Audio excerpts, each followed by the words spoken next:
Hi cuties! Wow, we finally did it.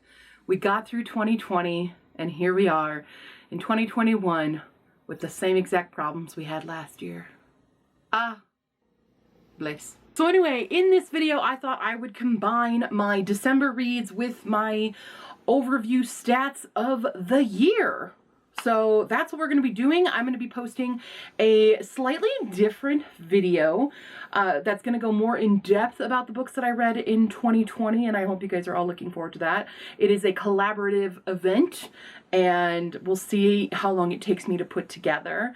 Who knows? It maybe will be coming out in February. I will do a separate video talking about all of my 2021 goals and stuff, because if I put it all in this one, it's gonna be too much. So, and I don't even know all my 2021 goals yet. I have not been planning that so far. I've done a really shitty job of doing that so far. So anyway, let's stake in the past a little bit and talk about some of the books that I read, or not some of them, all the books that I read in December of 2020, and then we'll get into the really nerdy stats because I like nerdy stats, so maybe you do too.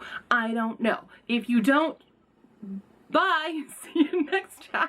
I'm gonna do a little bit of a quick review of the books that I read in December. Some of them I'm just gonna clump together if they're in the same series. They're in no particular order because I just threw them on this chair that's next to me down here. So the very first one that I'm pulling from that pile is Star Daughter by Shweta Thakrar, and boy was this a disappointment to me. It had a really interesting concept with a girl who is half star, half mortal, and she is called to the stars to kind of be the champion of her house in this kind of big talent show competition, but it kind of fell flat for me. It feels like this would have been a really big hit in like the heyday of YA in like the 2010s and stuff, or the 20 teens, the early 20 teens, and it didn't seem to sit with me in the current climate of YA books, and so it was kind of a letdown for me personally.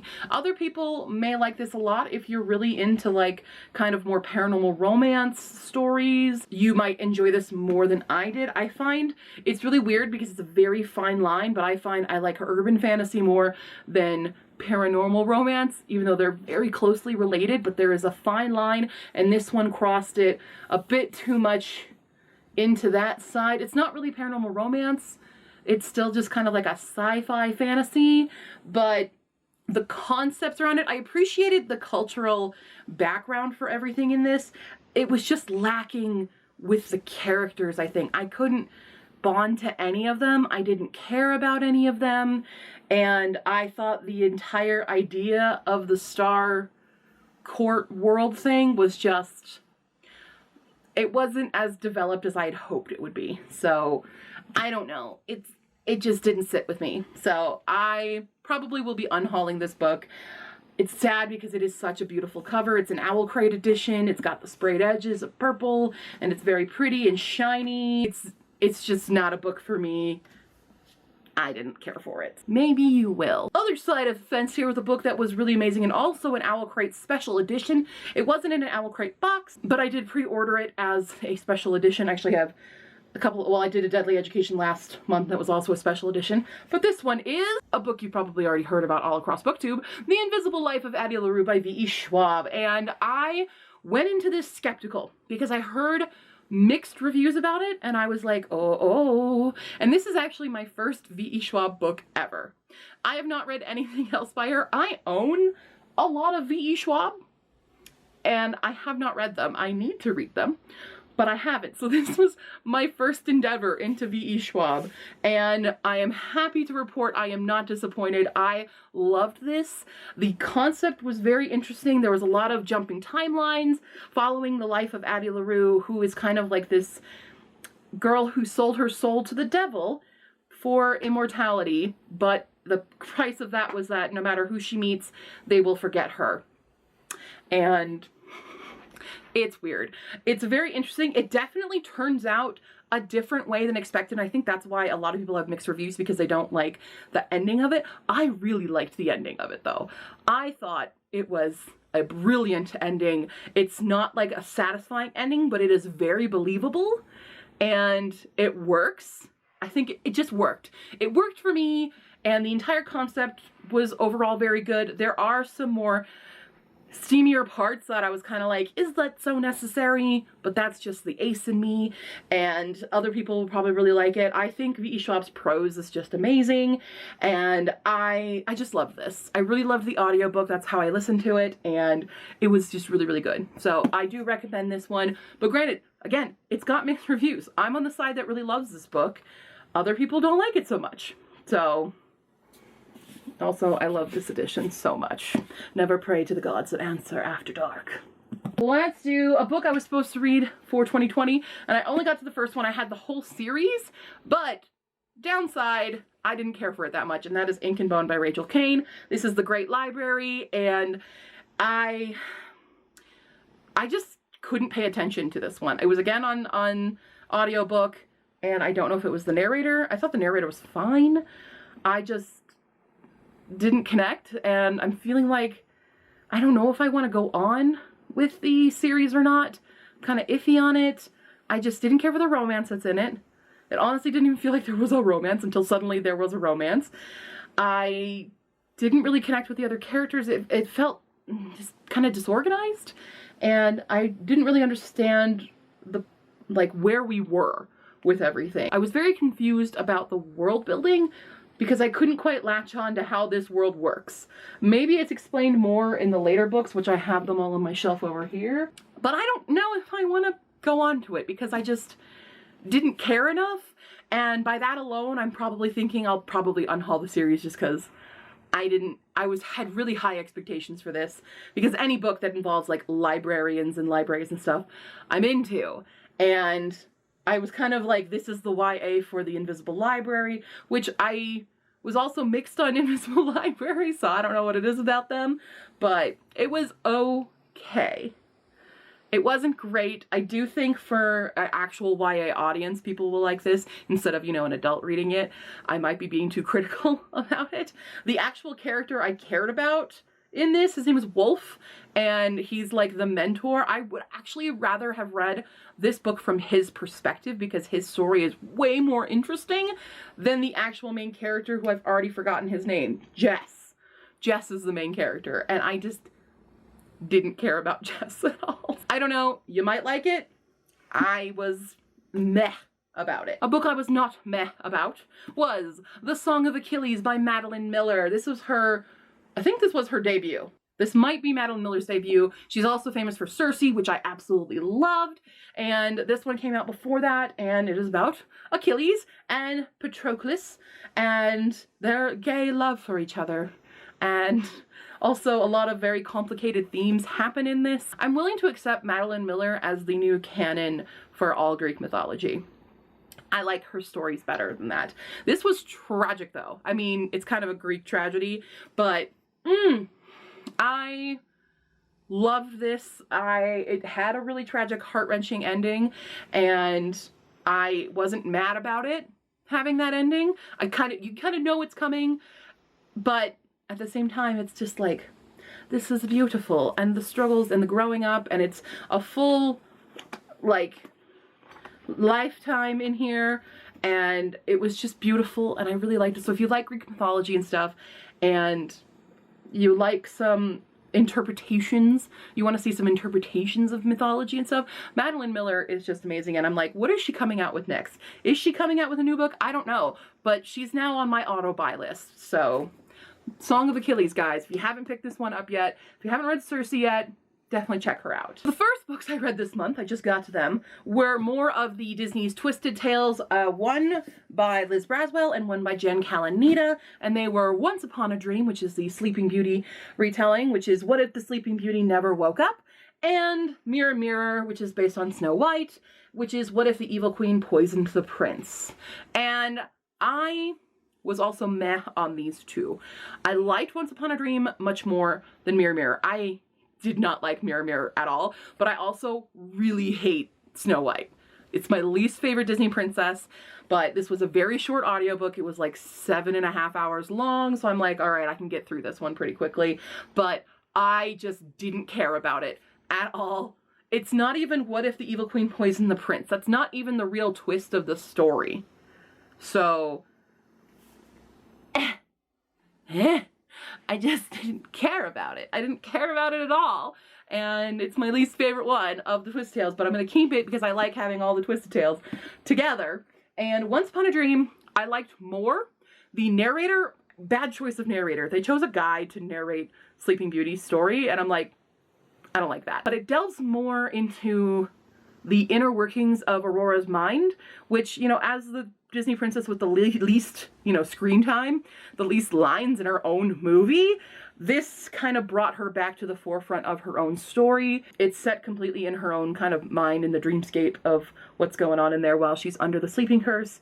And it's interesting. I did like this, but the audiobook was just, don't do the audiobook. I should have listened to Hala. Hala told me already to not listen to the audiobook, and I did anyway, and it was a mistake. Read this one physically. It'll probably read much better that way.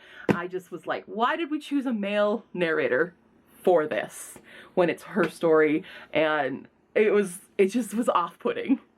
It was a little off-putting, but I really liked the new ownership that Aurora took in her narrative. I'll say that. Twisted Tales are kind of up and downsies for me. I definitely have a favorite Twisted Tale so far that nothing has beat that one, and that's Reflection. I finished a trilogy, actually, well, it's not a finished trilogy because there's technically one more book.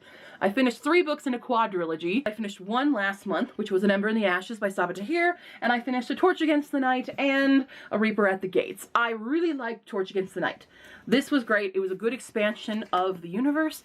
I didn't care for Reaper at the Gates as much. I was kind of meh on Reaper at the Gates, and I don't know why. I'm very confused as to why. It is quite a downer of a book, the Reaper at the Gates. There's so much that gets thrown at them that just beats them all down into a bloody pulp. And every time you think they're about to succeed at something, it's just crushed. Every time you think they're gonna have a little moment of peace and happiness, it's crushed. It's a little bit too much darkness when we need a little bit more light. We might need a Torch Against the Night, guys. Maybe that is why I like Torch Against the Night more. It's still a very compelling series, so I want to read the next book. I have it already on hold, but it's on hold for like 10 weeks on Libby, so I do want to read Sky Beyond the Storm. That is the conclusion to the whole saga of this, and it was brutal. This book was brutality. So if you like that kind of stuff, if you're more of like a Game of Thronesy kind of person, but want less, you know, sex and grossness there, but still has that oomph of a high fantasy that's still brutal and realistic, then I suggest reading these guys. Moving on, we have one of the Owl Crate books I got this year, which was Incendiary by Zoraida Cordova. The disappointing cover. The actual cover of this book is way better. I don't know what Owl Crate was doing. This is not a good cover. I'm sorry, guys. There's not even sprayed edges. There's not... Disappointing, Owl Crate. Looking at you. This one took me forever to get into. It was also slightly disappointing. I was meh about it until the end. Once we got to the end, I'm like, okay, now I want to read the sequel, which is called Illusionary, and I think it's coming out this year, and I probably will read it. I might not, though, because I don't know if this held enough for me. But it took a long time for me to get into this one. Took a very long time, and I was like, where is this going? How is this working? How is this redemption happening? It took a bit. It took me a while to really get into this one. So if you're gonna delve into this one, know that you gotta stick it through. You gotta stick to the end, because the ending is what saved this book for me. This is why I don't DNF, really. I have only DNF like 1 book this year, and that's because it was incredibly offensive and horrible, and the reviews confirmed that it never changed. So that was eligible by Curtis Sittenfeld. But this one, don't DNF it until you get to the ending, and then you can decide if you want to go on or not. But the ending is what saved it for me. I'll say that. I won't say what the ending was because it's a big spoiler, but there you have it. Continuing forward, we have Jane Anonymous by Laurie Lars, and this was a big surprise for me. This is about a girl who was kidnapped, and it's a little bit of a dual timeline. It's not a little bit. It is a dual timeline of her time being kidnapped and her time after kidnapping being freed, or her escape, I should say. And battling with how she's changed, how she was, her relationships with other people. I thought it was a very, very good narrative, and I really, really enjoyed this. I thought it was very realistic for someone in her situation. Granted, I don't know. I've obviously never been in that situation, nor do I want to be. But for someone reading about it and I've read some other like actual cases of people who were kidnapped and imprisoned from their, kidnappers. It's just very interesting. I thought this was a really well done narrative. Other people disagree and they thought it was like shock factory, but I'm like, I didn't really see that. I thought it was much more about her internal psyche changes and how the experience shifted her life path. I did think that one of the characters in this was a little convenient, but that's fine. I think if there had been a little bit more about him in the beginning, it would have been a little bit better tied up for the end, but I still really, really enjoyed this. It's a very fast read. You can really read this one in one day because there's a lot of like short entries. So like I literally just flipped to a now and then. Oh, can't see it. Focus. Now, then, that's it. So there's a lot of those in this. So it is a very, very quick read. So recommend. This one I'm not going to get into because you can go see the live show that Hala and I did reviewing both the books in the latest of the series. But that is Conference of the Birds by Ransom, which is the 5th book in the Miss Peregrine's novel. And you can see my full review on this with Hala.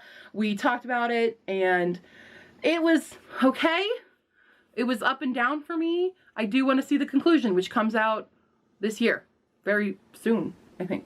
Wait, is it March it's coming out or January? I don't know. But Desolation of Devil's Acre comes out. We're going to see how this baby turns out. I have my theories of how this whole trilogy is going to turn out, but I definitely like this continuation. I think it needed that. It did need that because I wasn't sure I was comfortable with how things ended up in the original trilogy. So I definitely am enjoying the new extended trilogy. Okay, so one of these books I own, one of them I don't. It's on its way. It's shipping. But that is, I completed the Devabad trilogy by S.A. Chakraborty. So I have here The Empire of Gold, which is the conclusion. Kingdom of Copper is the sequel, which is on its way here. I needed to have it as soon as I finished listening to the audiobook of it. But it was amazing. I love this. Again, you want an epic fantasy that is just amazing. Granted, it's a chunker. Okay, these are big books, but it's so well done. The characters are so realistic. And it's weird because there is kind of a love triangle, but not at the same time. Because the characters are so much more realistic. It's not like a battle of who will she pick in the end kind of thing. It's not that at all. There are real growths. There's real turmoil that happens. There's real thwarts. There's long time gaps. There's changes for everybody. It's complicated, but it's so well done. And I'm in love with this trilogy. And I'm like, can I have more, please? What's your next stuff, S.A. Chakraborty? Because I would like more of this. I need more of this. Thank you. Again, for those, this is what HBO should have picked up instead of Game of Thrones. It should have been these. We need these. I need these visually because this would be so visually stunning. And I have no complaints, 0 complaints about this trilogy. Read this trilogy, guys. Then I read an entire trilogy, and it's again, probably one of my favorite trilogies of all time now, and that is Arc of the Scythe by Neil Shusterman. So we have Scythe, Thunderhead, The Toll. Holy crap, this was well crafted. Granted, it can be very triggering because these are books about death. It deals with how humanity has reached immortality, basically, but they have created this job called a scythe who gleans people. It's ending their lives, basically, to keep population control. And there's different ways of doing it. I can't even explain this well because I don't want to reveal anything, but I loved this so much. I loved the characters, the expanse of it. There's so many like little moments that were really well thought out and really well tied in together. Like this whole trilogy must have been planned way in advance because there are so many little tiny things that happen inside that have bled over into the beauty of The Toll. And I know some people were mixed about the ending of The Toll, but I'm like, I don't hate that because there were definitely hints in this beginning part that led to the conclusion of The Toll. And it was very realistic with that ending, even though it's kind of all over the place, and I don't know what else I can say about this other than read this series. This, if I could give it more than 5 stars, I would. I absolutely loved it. I wanted to devour it. I was mad that I had to go work all the time because I couldn't finish it all in time. I technically finished Empire of Gold and The Toll late. I was a bit late on those, but I'm concluding them in my list of 2020, and that's how we're doing this. But I was mad that I didn't start this earlier in the year because it was so amazing.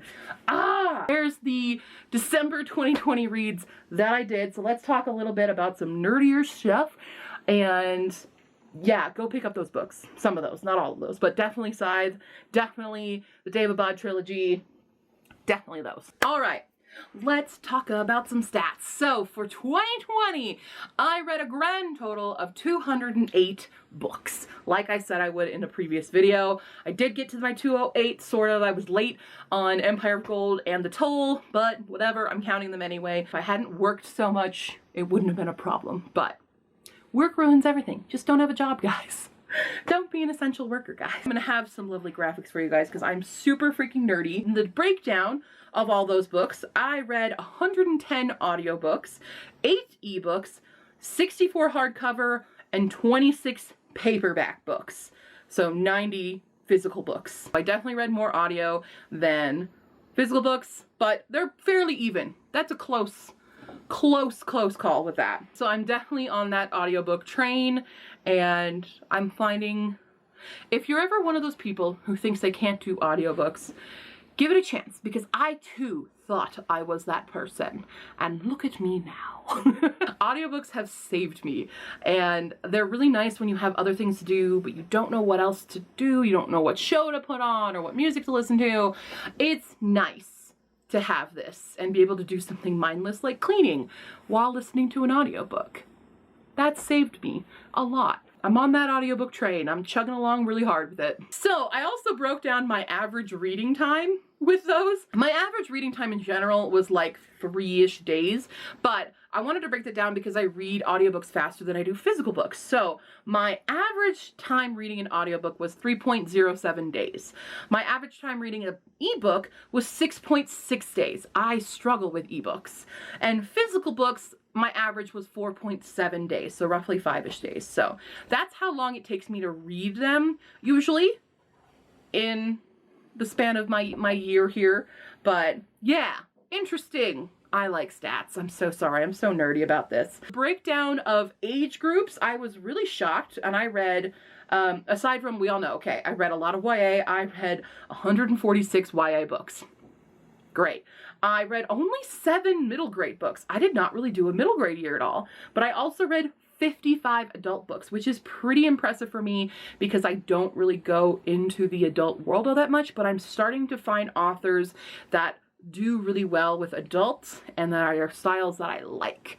So that helped me a lot. In the publishing breakdown, I was so proud of myself. I managed to read 46 new releases this year of 2020. 46 of them were published this year. 51 of them were published last year in 2019. 34 were published in 2018. And then we start getting it a little bit more dwindling. We got to 18 in 2017, but 19 in 2016, 9 in 2015, 4 in 2014, 7 in 2013, 3 in 2012, 5 in 2011, and then 1 for 2010 and 2009. 1 for 2005, 1 for 2000, 2 books that were published in the 1900s, and then 6 books 6 books that were published in the 1800s, because I read some classics this year. So there's that. Let's talk about genre breakdown. It is no surprise that I read the most fantasy. It's one of my favorite genres, and I read 108 books in fantasy.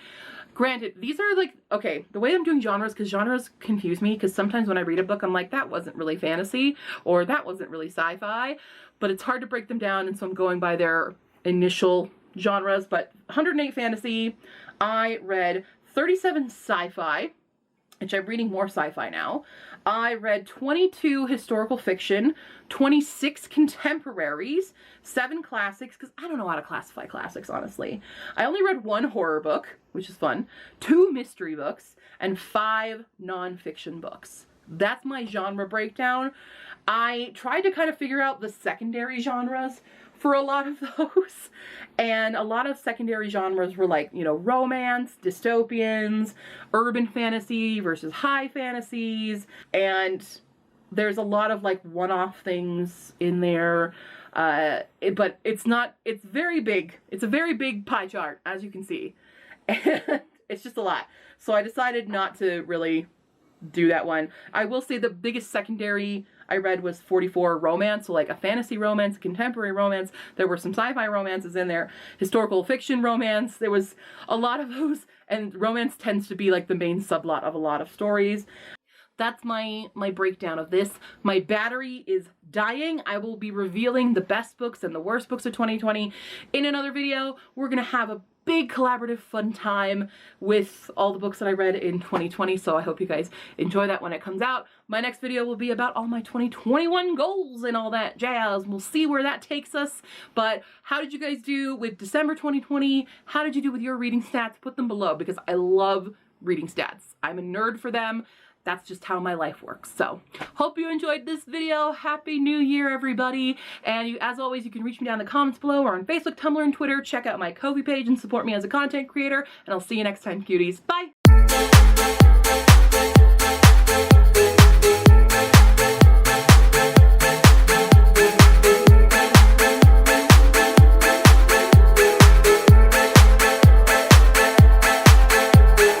Nah, blah.